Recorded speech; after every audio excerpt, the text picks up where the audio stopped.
Hello, and welcome to another episode of In the Trenches with Gang Green. I'm your host, Bubbs. Today is Monday, November 18th.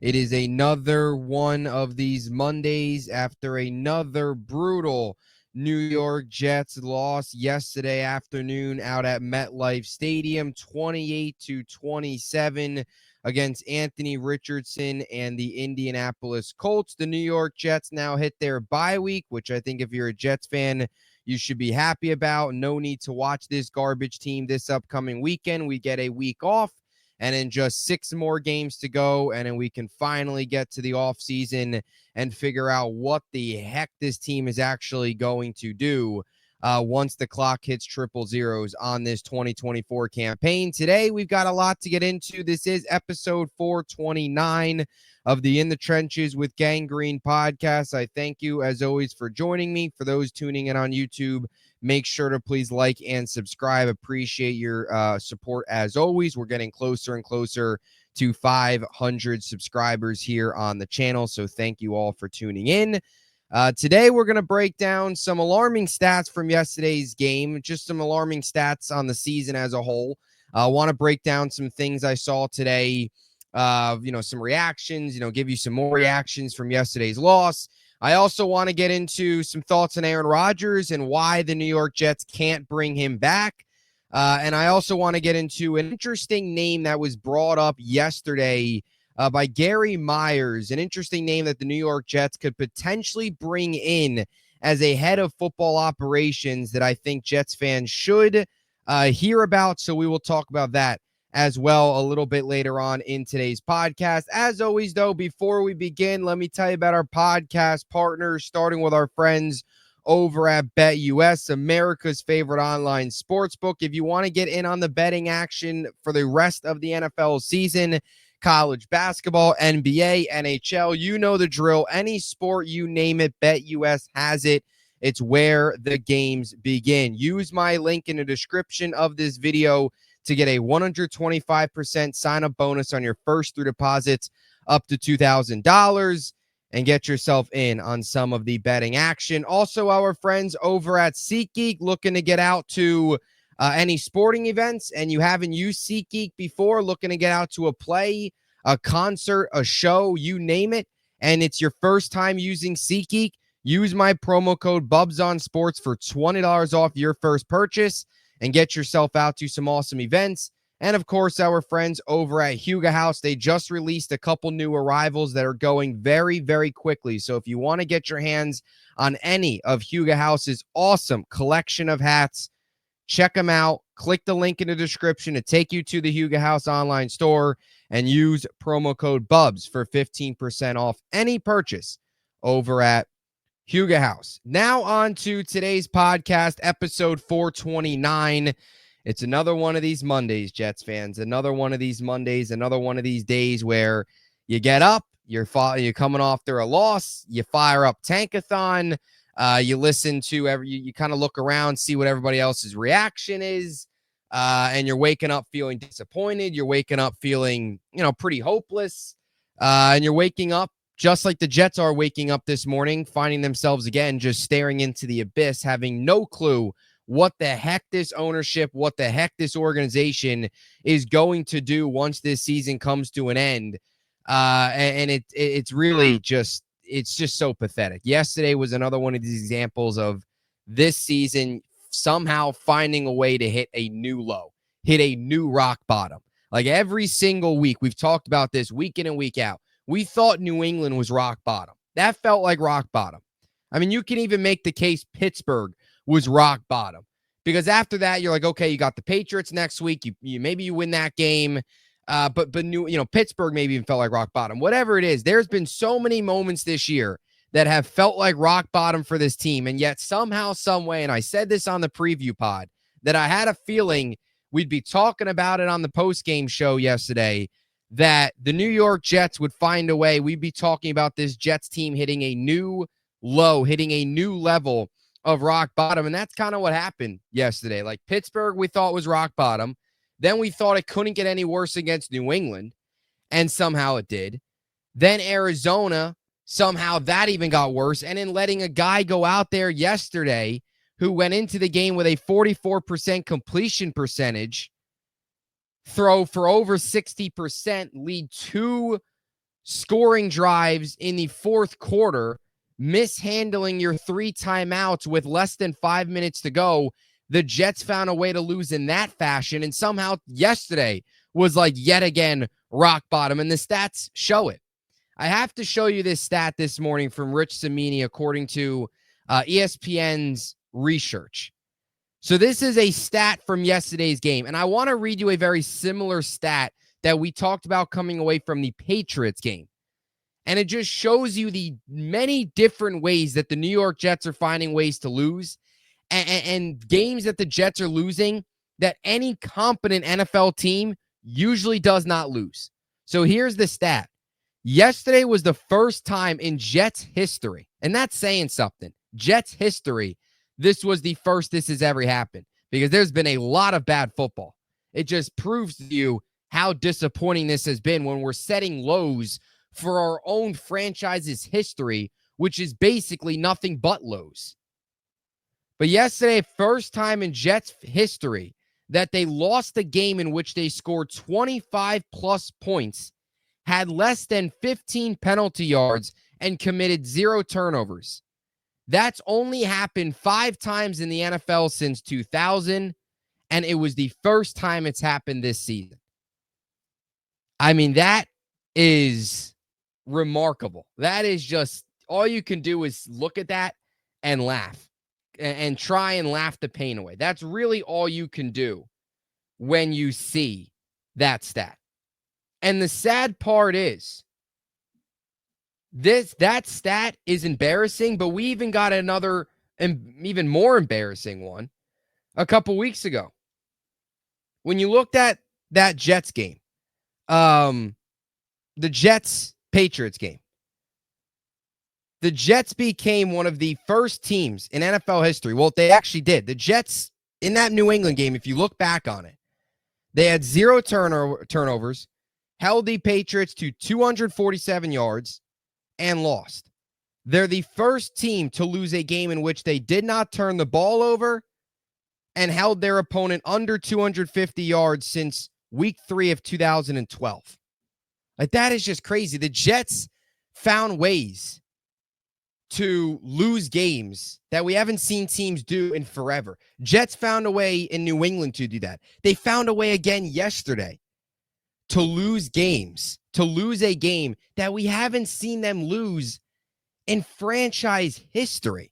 Like, it's the first time that's actually happened, which is crazy because this franchise is nothing but a giant clown show. It's a giant circus, and every single year it's just different clowns in the circus. That's really what it is. So really wild stuff. I had to throw that out there. So that was one of the big stats I wanted to talk about. Now, I also want to get into these other things, and this will kind of merge into really the big topic of today's podcast, and that is the future of Aaron Rodgers. Well, let's take a look at the winning percentages of Jets quarterbacks, the last 3 main Jets quarterbacks: Sam Darnold, Zach Wilson, Aaron Rodgers. Sam Darnold, or Zach Wilson rather, had a 364 winning percentage in his 3 years with the Jets. 364 winning percentage. Not good at all, but somehow better than Rodgers. Sam Darnold got ruined by Gaze, never panned out, we all know. 342 winning percentage as the Jets starting quarterback. And here he is, the big Hall of Famer, the big old mighty Aaron Rodgers.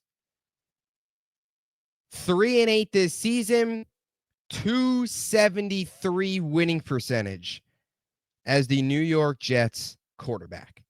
That is beyond pathetic. Somehow, some way, Aaron Rodgers, and I'm not comparing him to Zach, I'm not comparing him to Darnold, no means am I doing that, but it is pretty embarrassing that we expected this team to win at least 10 games, 11, maybe even 12, get to the playoffs, make a deep playoff run.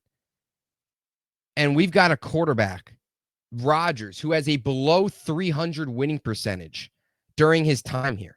That's just so pathetic. So pathetic. It really is fascinating how this team, well, it's not really fascinating because the defense isn't as good. The offense still isn't good. And the defense has taken a massive drop off. And that's why this team is not where they've been. In the last couple of years, they've still been able to be somewhat competent this time of year where, this year 3-8 completely meaningless. The last couple seasons, they've kind of given you false hope through September, October, November. 2022, they gave you a ton of false hope where, they got all the way to December, 7-4, all that stuff, lose 6 straight. We all know what happened. Last year, the false hope kind of lasted 4-3, got to that Giant game. You beat the Giants. I believe that was you beat the Giants. And a couple days, I believe, before Halloween, that was. And then after Halloween, things started, kind of fall apart, right? You were 4-3, you then started to collapse. The offense got so bad, at that point, Zach Wilson, gets benched, all that stuff. So they kind of gave you false hope through October this year. They didn't even give you false hope through half of October. I mean, this season, if we're being honest, ended the minute Greg Zuerlein missed that field goal against the Denver Broncos. That's when this season came to a crashing halt. That was it right there. Right then and there, you knew that coaching was a problem, and that was the first time you had a feeling that this offense, Aaron Rodgers, cannot overcome the incompetent coaching staff that is the New York Jets. And from there on out, it's been nothing but downhill. It's been 7 of our last 8, including 5 straight, of course. So, and one good half of football. Otherwise, this team would be on a 7-game losing streak right now. Or I apologize, 8-game losing streak. Or no. Yeah. So, beyond pathetic from that perspective. But 273 winning percentage. Seriously? I mean, that is just that is just crazy. A team that's lost games against New England, lost yesterday to Indiana. Coaching staff terrible. And that kind of leads me into my next point. People still want to bring back this quarterback. Now, I want to show you something from yesterday's game. This was Aaron Rodgers' passing chart from yesterday. 22 of 29, 184 yards, 2 touchdowns, no picks. But what's so frustrating and so annoying about this chart is look at the lack of plays, the ball being pushed downfield. This team right now is running a 10-yard offense. And if you break down that passing chart, this is how it looks. They had 1 pass attempt yesterday over 15 yards, and they only had 4 passes attempted over 10 yards. The last 2 games, only 6 pass attempts have gone over 10 yards. It's a 10-yard offense.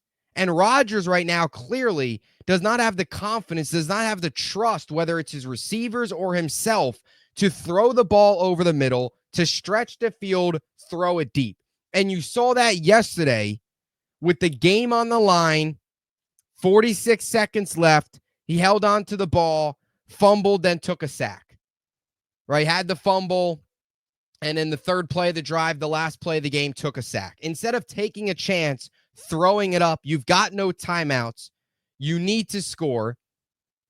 Instead of doing that, he held on to the ball, got sacked, game over, walked off, dejected with his head down like he typically does. So I've got a couple reasons here as to why Aaron Rodgers should not be brought back. And it's a big conversation right now around Jets fans, right? There's 2 sides of the aisle. There's a side of the aisle that says, bring him back. If you draft a quarterback, Rodgers can kind of mentor him. He can be your 1-year bridge quarterback in a way. That which Rodgers could do. Instead of cutting him, absorbing all that money, or trading him or whatever, and still absorbing all that money. If the Jets designate him as a post-June 1st, they could save a decent amount. So we'll see how that all ends up playing out. But there's that side of the aisle. And then there's the side of the aisle which is where I stand on, where it's, Get rid of him. You need to blow up the front office. You need to blow up this coaching staff. You need a complete overhaul of this organization. You need to do a complete 180 and blow up this all-in decision that you made back in March of 2023 to bring in Aaron Rodgers. And a part of that is moving on from Rodgers, wiping the slate clean. He's not the same player, clearly not the same guy, clearly not the guy we thought he was going to be in the locker room, all that stuff. And just rolling with Tyrod next year with a rookie quarterback behind him. That's kind of your bridge year. Then you move forward 2026 beyond. Who knows what happens after that? But this is how I view the whole Rodgers thing. Let's be honest here. And I'm going to kind of break it down. I've got like 6 reasons why Rodgers to not want to return next year. But just a couple thoughts here, in the open. In my opinion, and I think most Jets fans can agree, looking back on it, hindsight 2020, this whole Rodgers thing, and they were never going to do it. And I did say on the pod last year that I would have fired Robert Saleh. I would have gotten rid of Nathaniel Hackett. I would have blown up this coaching staff last year, even if it meant losing Rodgers. Because to me, the true stink of this organization came out during last season. And there was so much that Rodgers had to overcome. Now, all of us sick Jets fans bought into the nonsense anyway, because that's what we do. But realistically, they should have just blown this thing up last year. And the whole Rodgers thing ended 4 plays in. It did. And I know that's such an awful thing to think about. But it's the truth. When Rodgers went down and was lying on the turf, unfortunately, that's when this whole Super Bowl window all-in thing with Aaron Rodgers completely blew up. That's when it was. Because now he's a year older. He's coming off the torn Achilles. The coaching staff's terrible. Now we're another year along the line. He's going to be 41 next year. All that nonsense. So you're just kicking the can further down the road. You're just delaying the inevitable of not being good enough next year, still having this guy around, and then believing that he's going to actually mentor a young quarterback. And like I said, wholesale changes. Rodgers not the future. This team needs to get through the weeds, figure out what's the future, what's not. What are the pieces that you want to keep? What are the pieces that you don't want to keep? Move on from Rodgers. Rodgers is going to want to have too much say, and you cannot allow him to choose the next coach, have say in the next coach, have say in the next offensive coordinator, next GM, or else it's going to set this franchise back so many years, and it already is set back, because then you're not going to be good enough next year, and then Rodgers is going to leave in 2026, and you're not going to be bad enough to draft the quarterback. You're going to be left with incompetent coaching, incompetent GM once again, all because you're trying to go back all in with Aaron Rodgers when it blew up in your face already. Like, the football gods are telling the Jets, like, he went down 4 plays in, and then last year it was a disaster. You go 7-10, a complete train wreck.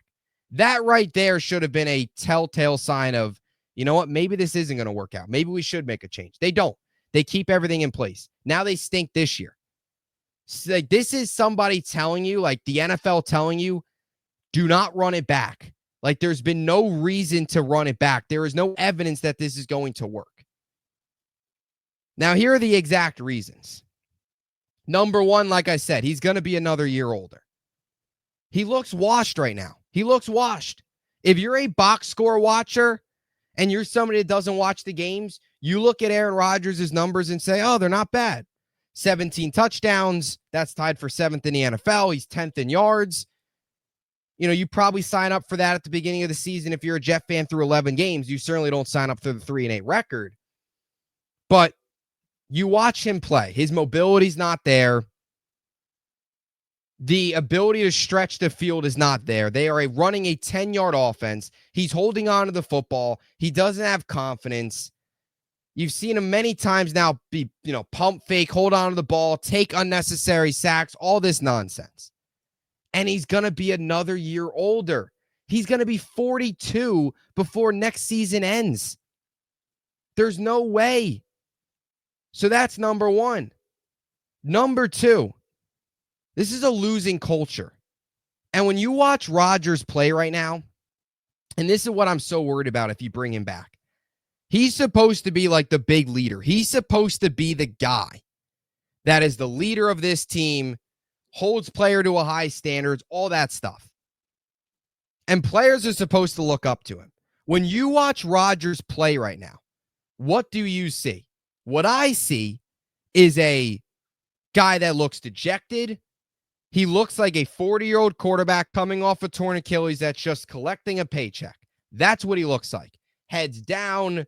He's never communicating with anybody on the sideline.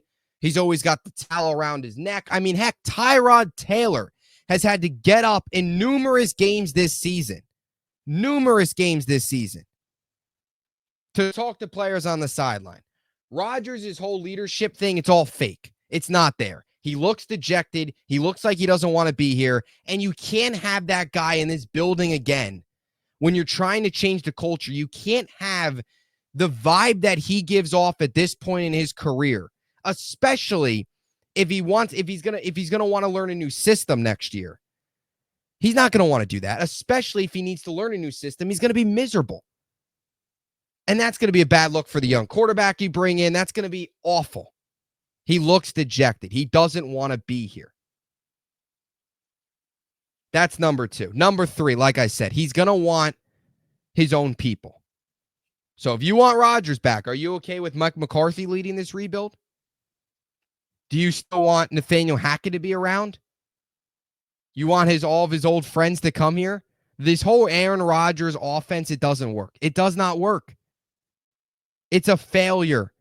It's a complete failure. Rodgers at 41 is not going to want to learn a new system. Connor Hughes has already reported it. He already has. And you can't set this rebuild back any further by hiring guys that Rodgers wants for 1 year. And then, like I said, 2026 come around and you're left with no quality coaching. You're left with no quarterback and you're back to square one and you just kick the can down the road for 1 year longer. You can't do that. Rodgers is going to want you to do that. Will Woody bite? Probably, because Woody's an idiot.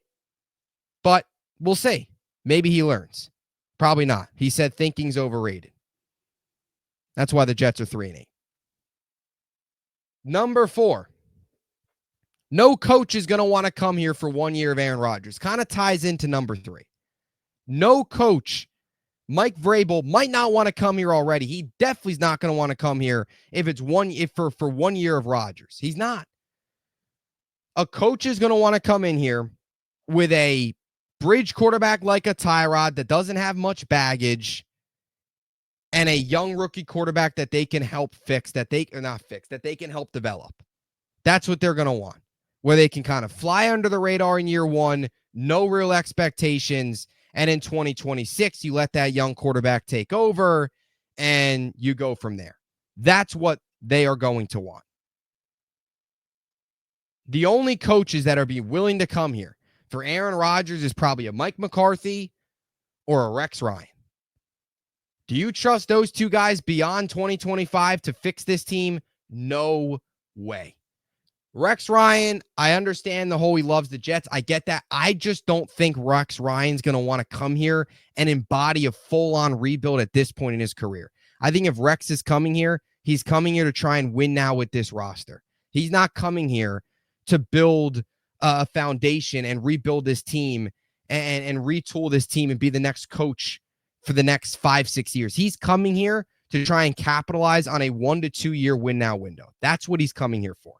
And the Jets can't have that. They need to rebuild. They need to restart. Number 5, I talked about this. Tyrod was brought in here on a 2-year contract. You've got him under contract for another year next year. Tyrod is a perfectly capable backup quarterback or a perfectly capable bridge quarterback. Perfectly capable.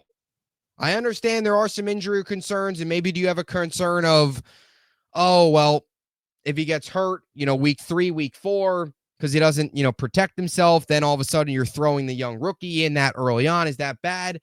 Look, I get that concern, but are we going to sit here and say there's no injury concerns with a 41-year-old Aaron Rodgers at that point as well, where he's going to be another year older, another year slower? Like, let's be fair here. Tyrod is a perfectly capable bridge quarterback that comes with significantly less baggage. He's not going to have to choose his coach. He's not going to choose the system. He's not going to choose the GM. He's not. He's going to come in here, can help mentor the young quarterback and be a perfectly capable backup with significantly less attention and just kind of roll. And I'm perfectly fine with that.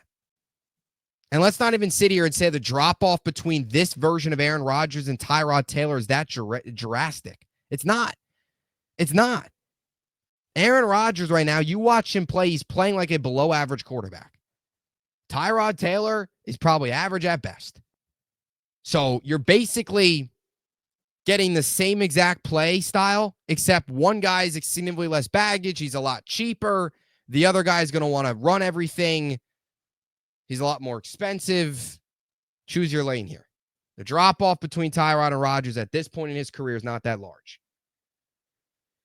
And the final thing, too, and I will say this as well, I don't know how much Rodgers is going to want to be here just kind of as a bridge to go and help mentor a quarterback. I mean, I know in Green Bay, the whole Jordan Love, there's certainly things Jordan Love has picked up and has put into his game that are very Rodgers-esque. I don't know if that's more Jordan Love watching Rodgers or if that's Rodgers actually helping Jordan Love. Either way, Rodgers publicly came out at the beginning of this season and said it's nice having a veteran quarterback in the room. You know, he kind of went along the lines of saying, you know, he liked having a guy that's played a long time, not having to, you know, be alongside like a Zach, for example, which not saying he was bad with Zach, but Rodgers at this point in his career, I don't think feels like being bothered answering questions and having to, you know, help this young quarterback in the film room and on the practice field and all that stuff, training camp. Like, I don't feel like he does not feel like being bothered with that at this point in his career. I'm not saying Tyrod's going to be this all-time mentor, but I would trust Tyrod to be a little bit more open and helpful to a rookie than Rodgers would be. Rodgers, you've seen his attitude. You've seen he's completely checked out. He's going to provide absolutely nothing to a young quarterback. Like I said, he said it before the season, how it's refreshing having a veteran quarterback in the room with him, where he doesn't really feel like he has to, you know, say much or teach something to the guy. Like, he's not going to want to do that. He's not. It's going to be a train wreck.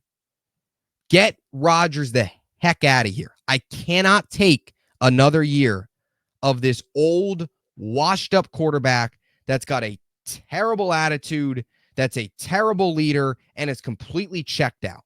And I don't know how any Jet fan would want to sign up for this again next year.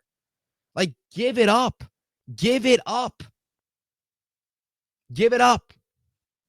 Because I know it's going to be the same fans that are saying, oh, let's run it back, that next year when this team's 1-5 with Mike McCarthy are going to be saying, oh, now what? What, are you going to bring Rodgers back in 2026? That what we're going to do now? Give it up. And I am begging this owner to get his head out of his rear end and recognize you cannot bring this 41-year-old washed-up quarterback back for another year. You cannot do it. Because he's going to want way too much control. You're going to kick the can down the road further, and we're going to be setting ourselves back even further than we already are set back now.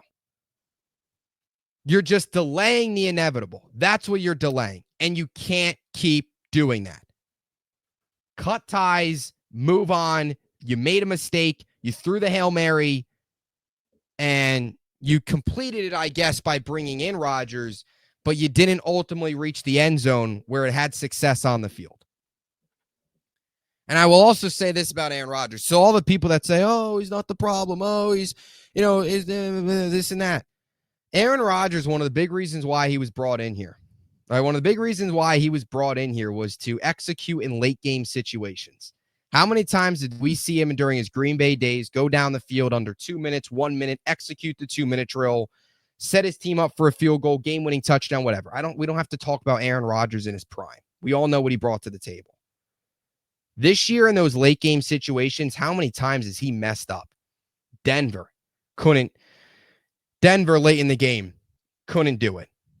Minnesota late in the game, couldn't get it done. Minnesota was terrible. Throws the terrible pick to Mike Williams. Buffalo late in the game, couldn't do it. New England, the defense kind of sold. But then yesterday again, couldn't do it. And I know the defense kind of sold yesterday, but even then, before that drive, 4th and 2, they should have went for it. They shouldn't even been in that situation, 4th and 2 to begin with. So Denver, Minnesota, Buffalo, Indy. 4 games this year where Rodgers couldn't come through when the game mattered most.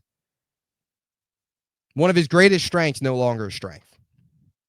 It's actually now a weakness. The Jets can't execute late in games. They don't. Like early in games, they can't execute. Late in games, they can't execute. Through the second and third quarter, they kind of keep you interested, but they start slow and they can't finish strong. And that's why they're 3-8. And that's why you cannot bring this quarterback back. You cannot do it. You got to stand strong, hire who you believe is the best for this organization. And if Rodgers doesn't want it, good. Don't let the door hit you on the way out.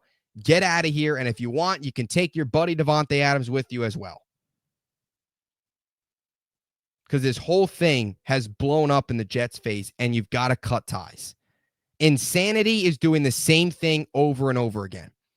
If you run this back, that is pure insanity. Expecting a 41-year-old Rodgers with a mid-coaching staff because he's going to choose who's in charge, he's going to have major influence, is doing the same thing that we just saw happen this year and expecting a different result next year, which cannot happen. That would drive me insane. I'm begging you, Woody Johnson, pull your head out of your rear end, make football people, get football to make football decisions, and don't let this quarterback under center in 2025. You have Tyrod here for a reason. He's a significantly less baggage, and he's going to give you probably about the same performance as Aaron Rodgers does right now as your bridge quarterback. All right, now for a surprising name that has been brought up. Kind of a surprising, interesting, whatever you want to say, name that has been brought up here for the New York Jets. Yesterday, Gary Myers tweeted out about a potential name that the New York Jets could bring in for a kind of president of football operations. And I talked about this when we talked about GMs. I would 100% bring in football operations, a guy to come in, make the football decisions, hire the GM, hire the head coach, oversee everything. Football people make football decisions. Woody Johnson, Christopher Johnson, who's eventually going to take over the day-to-day operations of owning this team once Woody goes back over, obviously with the Trump administration, assuming he goes back over to the UK, which all signs are pointing towards that happening as an ambassador. He will probably be here, just the timeline. He will probably be here for the coaching search. But once that's done and the coach and GM are hired, he will head back over. And once that happens, you've got to. Christopher Johnson has got to step away. Woody Johnson has got to step away. And you've got to let football people that know what they're doing, that don't think thinking is overrated, make decisions for the future of this organization. And a name that was brought up yesterday that's kind of interesting and intriguing, and a name that I think probably some Jet fans can get behind, because there is a name that some Jets fans are getting behind, and he's a former Jet as a head coach. That's Aaron Glenn. A name mentioned yesterday was Curtis Martin. Obviously, the Jets' all-time leading rusher, of course, in the Hall of Fame. Curtis Martin, one of the elite running backs of his era, one of the elite running backs of all time. Of course, the best Jets running back in Jets history. 5-time Pro Bowler. Was an all-pro a couple times. We all know what Curtis Martin brought to the table. Of course, spent 1998 through 2006 with the Jets after spending the first 3 years of his career with the Patriots after being a third-round pick. Successful NFL career, Pro Football Hall of Famer, all-time Jets rushing leader. We all know that. And a guy that still likes the Jets, still is close to the organization, very close to the ownership, could be a name to look for. And that's something that's kind of pretty big with all this is we'll see what all happens, and we'll have a video on this probably either tomorrow or Wednesday. Look maybe more towards probably Wednesday, this video coming out, but stay tuned anyway, on coaches for the future of this team. And we'll see what all happens in the offseason, how this all ends up playing out. But when it comes to the Jets, they are such a pathetic and such in a bad spot that I don't know how, and I think many Jets fans agree, I don't know how many coaches are actually going to want to come here and embody this, other than coaches, general managers that are going to want to come here other than guys that like the organization or are close with the organization. That's why Rex Ryan's name's been brought up, because he's close with Woody Johnson. Woody Johnson likes him. And the fan base also has a lot of respect, of course, for the 2 years that Rex delivered us in 2009 and 2010, his first 2 seasons, right? But same thing with Curtis Martin, of course, well-respected, all-time Jet, would be a hire that Jet fans could rally around just because of his playing day history, all that stuff. But he's a guy that is still close with the organization, is close with the ownership. There's not many guys that might not want to come here because of how bad this team is and how bad the ownership is, other than guys that actually like this organization, like Rex Ryan, like Curtis Martin. There's not many, but there are a couple. And that makes this name maybe a little bit more realistic than maybe some of us think. Now, some main takeaways from the tweet itself and some of the information on Curtis Martin and how he could potentially impact this team. Obviously, he would hire as a president of football operations. He would hire the GM. He would hire the coach. He would make the football decisions. He would get the opportunity to really kind of run this thing. And Curtis Martin, really ever since his playing days have been over, has been searching an NFL ownership opportunity for many years. And he's also got a lot of connections within Rodgers, Goodell's, and the NFL's kind of inner circle, which could potentially help GM search, could potentially help head coaching search. It feels like he's done a lot of good networking. He's got a lot of connections. He's well respected, not only from a Jet perspective, but Curtis Martin's a well-respected individual, not only through his playing days, but his post-playing days, just as a human being and as somebody in the NFL circle. He's a well-respected person that has a lot of connections. And who knows where those connections lead, but potentially that is something that helps the Jets bring in a bigger name coach, bring in the right coach, bring in the right general manager, whatever it is. But he's a name to look for. He's an interesting name to watch. Kind of a name that's probably a surprise. I don't know if I expected to be talking about Curtis Martin, maybe taking over a role. And I doubt this happens. If we're being honest, this probably doesn't happen. If we're being honest, the Jets are going to do something very stupid in January. They will probably hire a coach that nobody's expecting them to hire. That's what they'll do. Like they will make the wrong hire. If we're being honest, the Jets will probably make the wrong hire. They'll hire some no-name at general manager. They'll hire some no-name first-time head coach, and they'll tell us how good it's going to be. They'll tell us this coach is coaching to where football is going, like they did with Gaze, and we're going to be searching for a new coach in 2027. That's probably what will happen. But I guess for the time being, we can hope that maybe this franchise pulls their head out of their rear ends for just a couple weeks, goes through the interview process, and brings in the right guy. But like I said, Aaron Glenn, Curtis Martin, Rex Ryan, those are guys that have all been linked. We'll see. Curtis Martin, name to look for. But somebody that, hey, he likes the Jets. He's close with his ownership, obviously meaning that they would be open to bringing him in. He clearly has a lot of connections. He knows the NFL game, understands the NFL, knows the NFL circle. Now, how much does that actually impact? We'll see. How much does he actually know in terms of making football decisions? Those are all questions, but it's somebody to keep an eye on. That's for sure. So, long episode today, but a lot to get off my chest. Big chunk of it was the Aaron Rodgers stuff. And I know I was kind of bouncing all over the place with Rodgers, but to put it simply, I do not want him back. I gave you 6 reasons why. I think they're all pretty normal reasons. You could probably come up with even more. I mean, the simple reason is you're not winning. Like, the simple reason is he's going to want his own coach. He's going to want his own general manager. He's going to have a lot of say. And that's just going to set this team back. That's reason number 1. That right there should gear many people away. Would you rather this team hire McCarthy to appease Rodgers and bring him in, have Rodgers here just to have Rodgers here for another year? Or would you rather them move on from Rodgers and then open up their chance of getting a Mike Vrabel? What would you rather? Now, that might not happen. Vrabel might not happen. But I can assure you, none of these top coaches are coming here with Rodgers. They aren't. So if you're okay with, for some reason, thinking that it's a good idea to run it back next year, I don't know what to tell you. I really don't. I look at everybody's opinions. I'm always view both sides of the aisle on many topics from a Jet perspective, sports perspective, but I just don't see how anybody can possibly want to run this back when it's been one of the most Forget Jets history disappointing seasons. This has been one of the biggest failures in NFL history. From a preseason hype perspective, this is one of the biggest busts in NFL history. And the fact that some people want to run it back makes no sense to me. No sense. No sense. You haven't made the playoffs for 14 years. You got to get jump started on this rebuild. It's coming. It's coming. We all knew it was coming. When you went all in for Aaron Rodgers, we all knew you were going in on this like 2-year window. And we all knew you were going to have to rebuild after this 2-year window. But you hoped that you'd be rebuilding after, ideally, dream-wise, Super Bowl. But instead, we're rebuilding after a torn Achilles and probably a 4 to 5 win year.